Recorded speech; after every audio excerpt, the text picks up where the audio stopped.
The last time I saw my son alive, his wife was timing his breaths with the stopwatch on her phone. Not with concern, but with the cold, detached focus of a scientist observing a dying specimen. 3 days later, that same chilling precision was aimed at me. "What are you even looking for? That's your suitcase. You're a burden in this house." Serafina's voice, usually a silken purr, was as brittle as frozen glass. She shoved my worn suitcase off the porch, and it landed on the manicured lawn with a sickening thud. The sound was too loud in the crisp, salt-tinged air of Port Oleron, a sound heavy with years of my silent tolerance. She stood framed in the doorway of the house my son had built, her arms crossed over a cashmere sweater the color of ash. Her grief was a costume, and she wore it exquisitely. "You have 3 days to get out," she stated, her words devoid of emotion. "I've already scheduled a locksmith." I didn't answer. My gaze was fixed on the suitcase, a relic from a happier time. One of the wheels was shattered. Liam, my Liam, had stitched his initials into the leather handle when he'd saved up to buy it for me before a trip to see my sister in Vermont. I'd used it maybe 5 times. This would be the 6th. I bent down, my knees protesting, and right at the bag. The zipper was ajar, a glimpse of my life spilling out, my neatly folded scarves, the plastic pill organizer for my blood pressure, and a manila envelope containing the one document that had shattered my world, Liam's death certificate. She hadn't even bothered to close it properly before discarding me. When I looked up, she was already turning away, dismissing me as if I were just another piece of clutter to be cleared now that the funeral was over. Her performance of the grieving widow was complete. I dragged the broken suitcase down the cobblestone path to the curb and sat on the cold granite, the sea wind whipping strands of gray hair across my face. I pulled out my phone, my fingers clumsy. The first number I dialed wasn't for a taxi, a friend, or even my cousin who'd offered me her spare room. "County Records Office," a brisk voice answered. "Yes," I said, my own voice surprisingly steady, a calm thread in a tapestry of chaos. "I'd like to request a property deed verification." I gave her the address, the one where Serafina was likely already choosing new paint colors. "I am the co-owner of the residence. I believe there might be some confusion about whose name is on the title." Because that was the thing. Serafina thought I was powerless. She saw a quiet, grieving old woman, but she was wrong. I was just polite. And my politeness had just expired. 3 days earlier, we had buried Liam. Pancreatic cancer.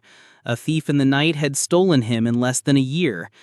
One moment, he was a vibrant architect, chasing our little Noah around the yard with a water hose. The next, he was a gaunt, silent figure, tethered to machines that beat a frantic rhythm against the slow, final cadence of his breathing. Serafina had been composed through it all. Too composed. When the hospice nurse finally pronounced him gone, she didn't shed a tear. She checked her watch. As I stood clutching my son's still warm hand, a primal scream trapped in my throat, she was on the phone with the funeral director discussing floral arrangements and casket linings. That should have been my first sign. At the funeral, she wore a black silk dress and a single strand of pearls, an outfit not of mourning, but of immaculate control. She had orchestrated every detail. I wasn't permitted to speak, not even a simple reading. "It's for the best, Eleanor," she'd said, touching my arm with fingers as cold as her heart. "You might get too emotional." Too emotional at my only child's funeral? So I stood in a back pew, an anonymous mourner at the service of the boy I brought into this world. I accepted stiff, awkward hugs and answered whispered condolences with a fragile smile I borrowed from a stronger version of myself. All the while, Serafina held court at the front playing the tragic widow in a one-woman show she'd written and directed. The real tears didn't come until I was alone. The rage didn't come until she threw me out. Our relationship had always been a fragile truce maintained for Liam's sake. In the early years, she made an effort, her charm as bright and sharp as a newly minted coin. But after the wedding, a subtle chill set in. Liam's weekly calls became bi-weekly texts. Unannounced visits were frowned upon. I was gently, surgically excised from their life, pushed aside like a piece of inherited furniture that no longer fit her minimalist aesthetic. And I let it happen, for Liam, for peace. But even he had started to notice. Once I brought over his favorite beef stew, calling ahead as instructed. He met me in the garage, pulling me into a tight hug before sneaking me through the back door like contraband. "She doesn't mean anything by it, Mom," he whispered, his eyes pleading. "She's just stressed." That was always the excuse. Stressed, busy, anxious. But now I was the one who was grieving. I had buried my son, and she was trying to bury me from his life, his home, his memory. So no, I didn't argue. I packed my bags, every folded sweater a prayer, every photograph a memory she couldn't touch. I watched her toss my life onto the lawn, and then I made a call to someone who remembered the truth. The surveyor, a man named Henderson with a clipboard and an air of weary neutrality, arrived on Thursday morning. I met him at the gate, offering him a thermos of coffee and the original deed papers Liam and I had signed together years before Serafina was even in the picture. "Joint tenancy with right of survivorship," I said, my finger tracing the line of text. "Filed in 2016, before the marriage." Henderson adjusted his glasses, his eyes scanning the document. "And this is still the active deed." I nodded. "Liam never changed it. Her name was never added. She just assumed." He let out a low whistle. A lot of folks assume. They think marriage is a magic wand. He spent an hour walking the perimeter, taking photos and making notes. The official report would take a few days, but we both knew the legal reality. The house was half mine, and with Liam gone without a legally amended will, it was all mine. Serafina, in her haste and arrogance, hadn't consulted a lawyer. She hadn't checked the county records. She hadn't even looked in the fireproof lockbox Liam had once told me to keep, just in case. But I had, and now her 3-day deadline had become my new beginning. I wasn't leaving, I was moving back in. That night, in a sterile motel room down the highway, a place that smelled of lavender air freshener and quiet desperation, I opened Liam's old laptop. It was the one he'd used in his final months. The one Serafina, with her aversion to anything she couldn't control, had never touched. He'd never changed the password. And inside, filed away in the digital corners of his life, I found more than just old family photos. I found the first horrifying clue that my son's death wasn't just a tragedy, it was a conspiracy. They say a mother always knows. I used to believe that, until the day I realized I hadn't truly heard my son's voice, his real, unguarded voice, in almost a year. Liam was my latent life miracle, a blessing after a string of heartbreaking losses. He came into the world quiet and observant, the same way he left it. But in the years between, he was the kindest soul you could ever meet. As a boy, he preferred books to toys, quiet conversations to loud parties. He was my partner, my team. I thought nothing could ever come between us. Then came Serafina. She wasn't overtly cruel. Her methods were far more subtle. She knew how to smile for photographs, how to compliment a meal while subtly undermining it. The first Thanksgiving after they were engaged, I made Liam's favorite sausage and cornbread stuffing, a recipe passed down from his grandfather.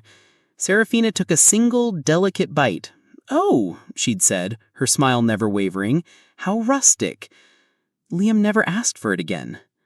By the time they were married, she had him on a strict regimen of organic kale, mindfulness apps, and emotional boundaries.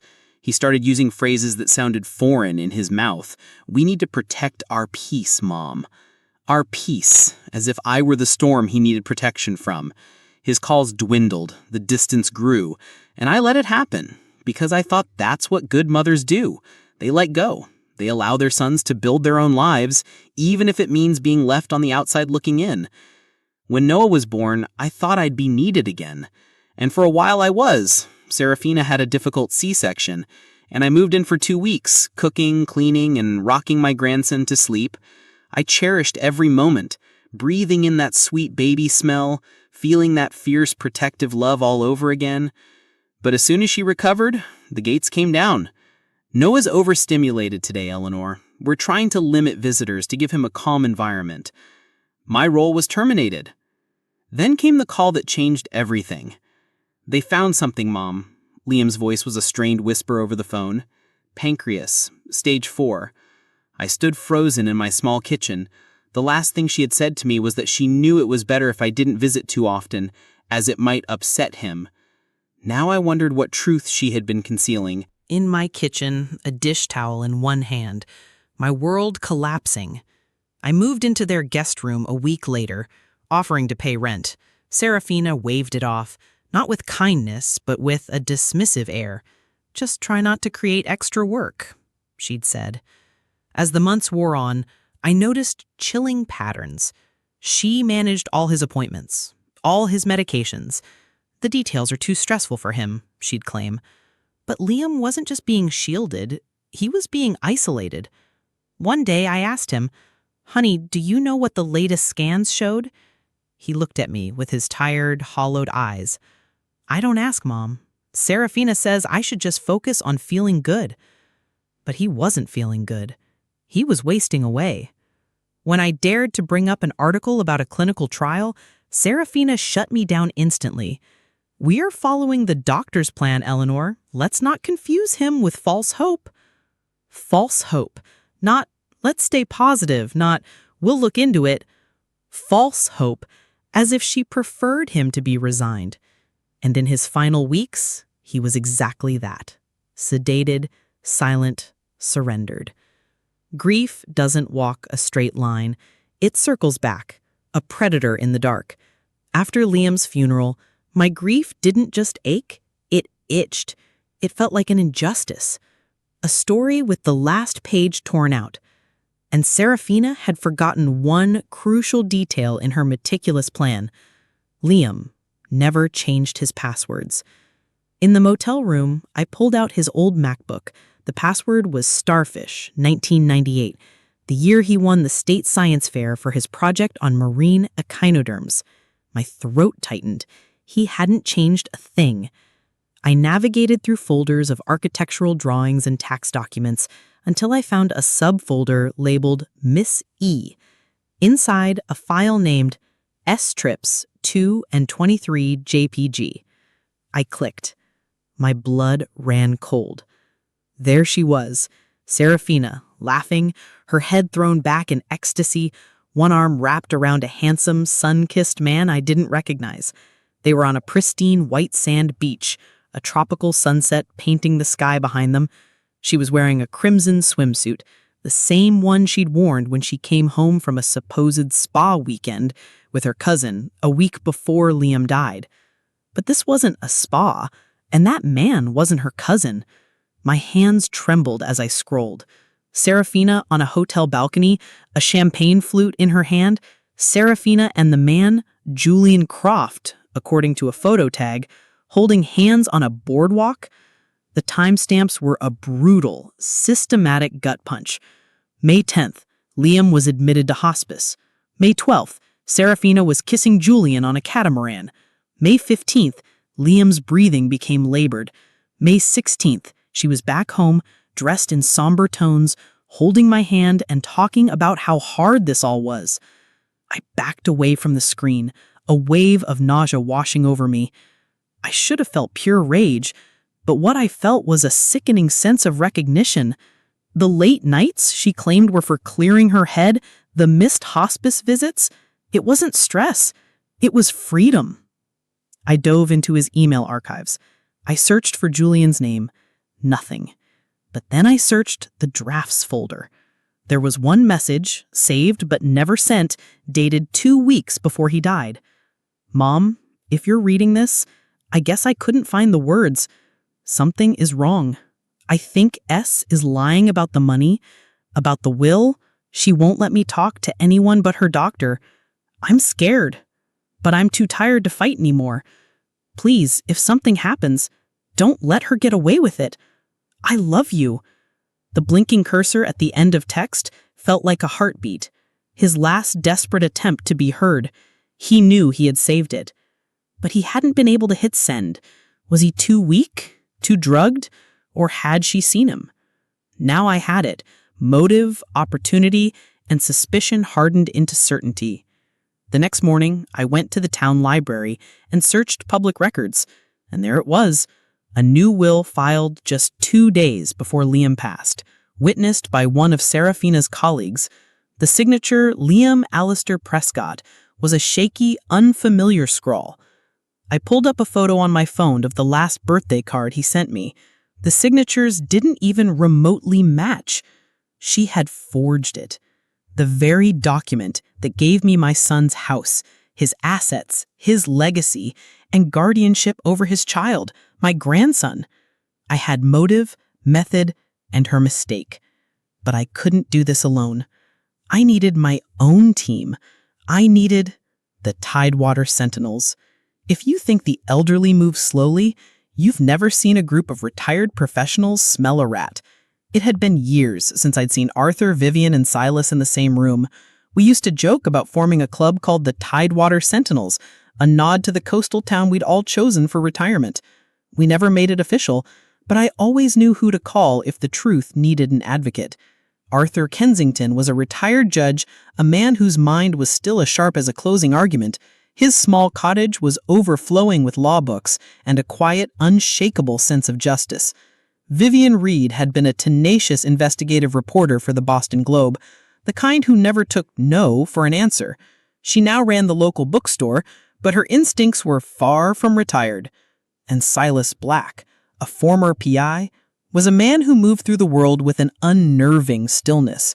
He spent his days restoring old wooden boats, but he could still uncover a secret faster than anyone I knew. I called Arthur first.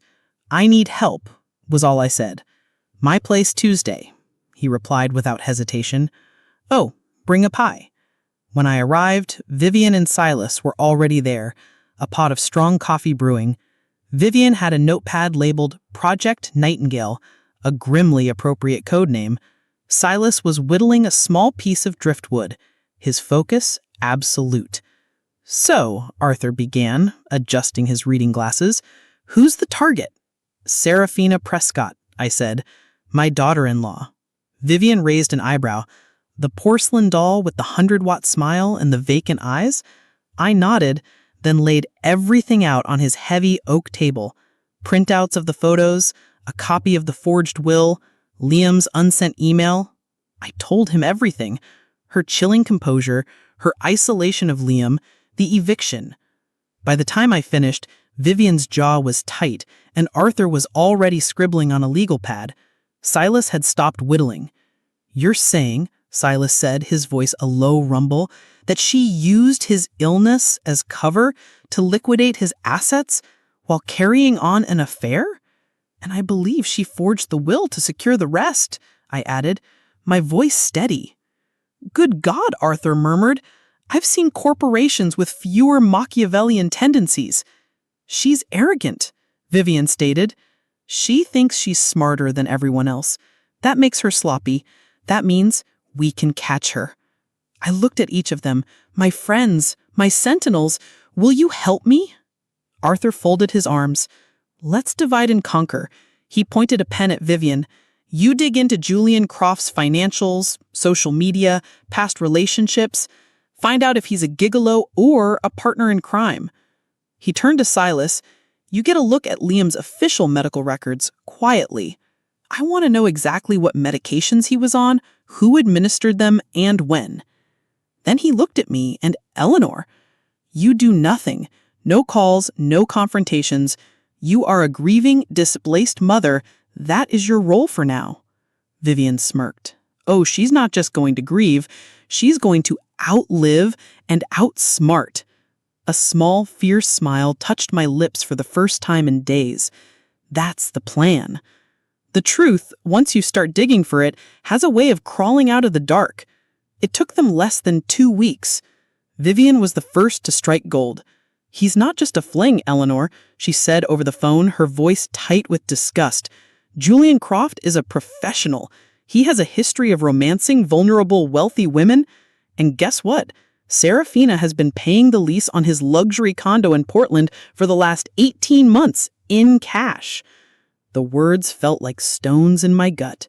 While Liam was getting sicker, she was bankrolling her lover? Meanwhile, Silas, the ghost, had worked his quiet magic. He'd had a chance conversation with a night shift nursing aide at the hospice center. The aide remembered Serafina well. Always on her phone, she'd said, never cried, never once stayed the night. She insisted on managing his pain medication herself, said she had a pharmaceutical background, but the head nurse told me that wasn't true. Then came the damning detail. The aide saw Serafina have Liam sign a stack of insurance papers when he was heavily sedated and barely conscious. She was willing to sign a sworn statement. Arthur had sent the forged will and the birthday card to a trusted forensics expert.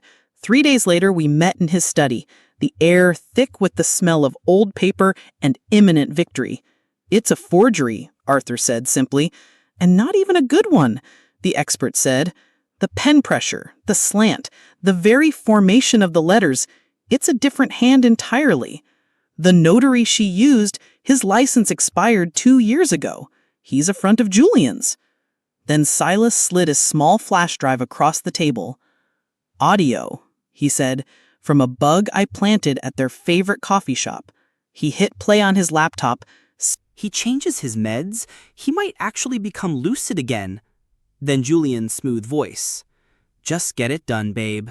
Think of the marina. Think of us." That was it. That was everything. Arthur looked at me, his eyes fierce. "We have her. Forgery, fraud, and a strong case for medical neglect and wrongful death. We can trigger a full criminal investigation. And guardianship of Noah," Vivian added softly. "We can petition for immediate temporary custody," Arthur confirmed. I sank into a leather armchair, my knees suddenly weak. For months I had doubted my own sanity, wondering if grief was making me paranoid, but I hadn't been imagining it. The truth had been there all along, waiting for someone stubborn enough to look for it. We spent the rest of the night planning our final move. Arthur would file a motion to contest the will and freeze all assets. Vivian would leak the story to a trusted colleague at the Globe, ready to publish if Serafina fought back. And I would host a dinner, a final family gathering, one last supper before the reckoning. I cooked for 2 days straight.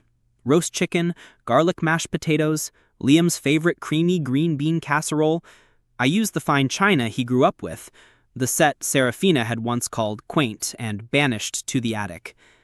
I invited the whole family, Liam's aunts, uncles, cousins. I wanted to honor my son with the people who had actually loved him.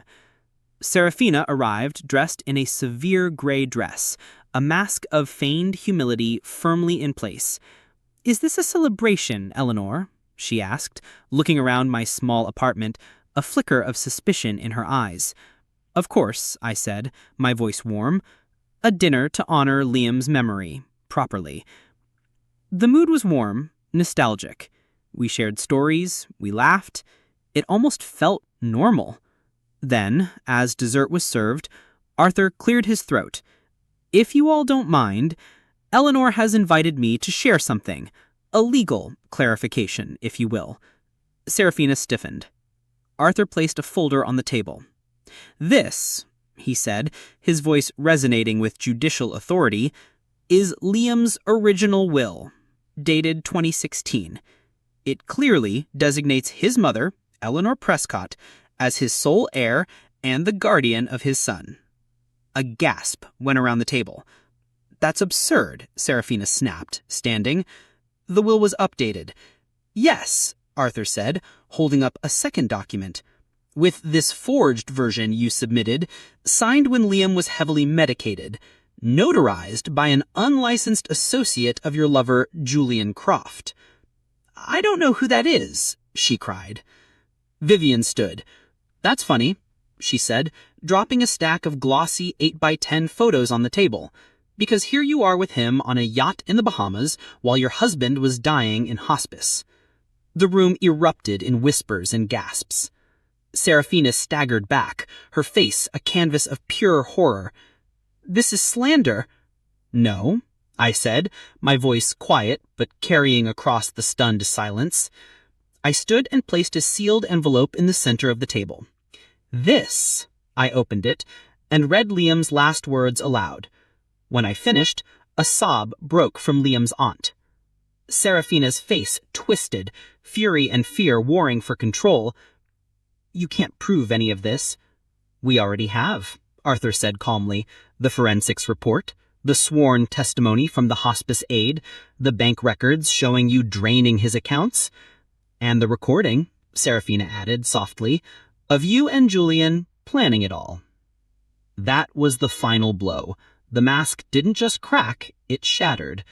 She looked around the room, her eyes darting from face to face, searching for an ally. There were none. Even her own parents, seated at the far end, looked away in shame. "It's not what it looks like," she whispered. But it was. It was exactly what it looked like. A woman who saw a dying man not as a husband, but as an obstacle. I stepped forward, holding a photo of Liam holding a newborn Noah, both of them beaming at me. "You tried to erase him, Serafina," I said. "You tried to erase me, but you failed. We remember." She didn't scream. She just deflated. A puppet with its strings cut. She grabbed her purse and fled, the slam of the door echoing her disgrace. No one chased her. In the quiet aftermath, surrounded by family and the truth, Max turned to me. "We file first thing Monday. You'll get the house back. You'll get custody of Noah." I nodded, but I wasn't thinking about the house. I was thinking about the quiet boy who used to fall asleep on my chest, and how tonight his voice had finally roared. The courtroom smelled of old wood and stale justice. Serafina sat at the defendant's table, a portrait of shattered arrogance. I sat across the aisle, flanked by my sentinels. The judge, a formidable woman named Pearson, didn't waste time. Max laid out the evidence with devastating precision. The forgery, the fraud, the photos, the recordings, the final heartbreaking email. After hours of testimony, Judge Pearson leaned forward. "Miss Prescott," she said, her voice cutting through the silence, "this court finds overwhelming evidence of will forgery, financial fraud, and gross emotional and medical neglect. The amended will is hereby nullified." She then turned her gaze at me. "Furthermore, given the defendant's deplorable behavior, full legal guardianship of the minor child, Thomas Prescott, is granted to his paternal grandmother, Eleanor Prescott." A gasp went around the table. "That's absurd," Serafina snapped, standing. "The will was updated." "Yes," Arthur said, holding up a second document. "With this forged version you submitted, signed when Liam was heavily medicated, notarized by an unlicensed associate of your lover, Julian Croft." "I don't know who that is," she cried. Vivian stood.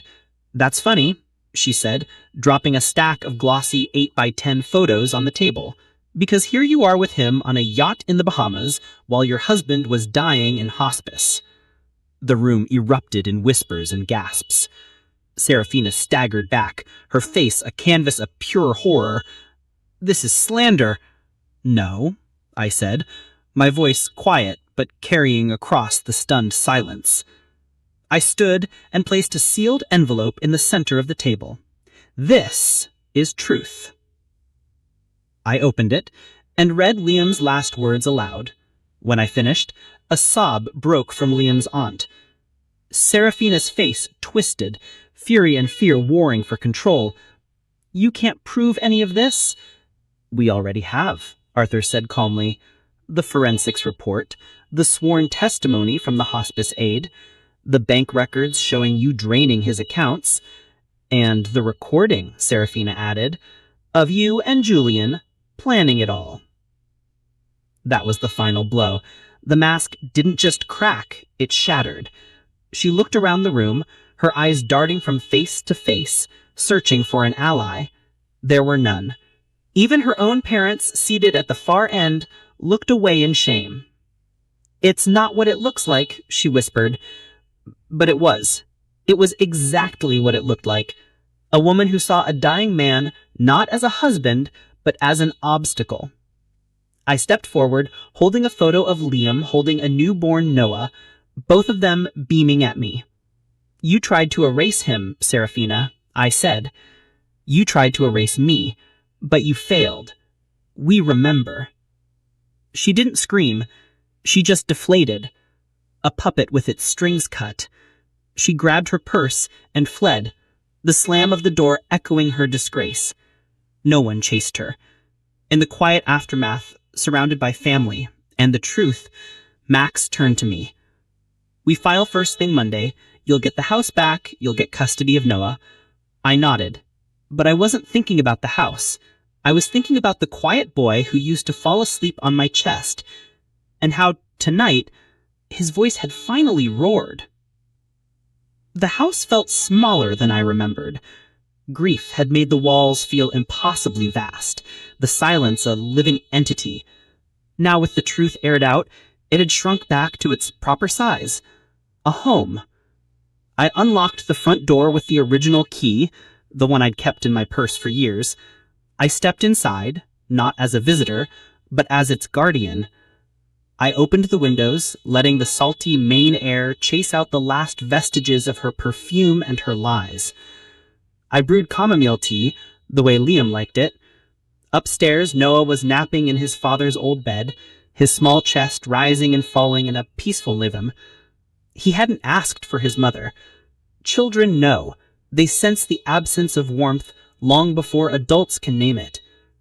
I sat at the kitchen table, the same table where I had been dismissed and disregarded, and opened a clean, new journal. On the first page, I began to write. "My dearest Noah, one day you will have questions. Real questions. I want you to have the answers. Your father was a good, kind man, a man of quiet strength. He deserved more time, but more than that, he deserved the truth. In this house, you will never be fed a lie. Some people might tell you this story is about revenge. It isn't. Revenge is a fire that consumes everything.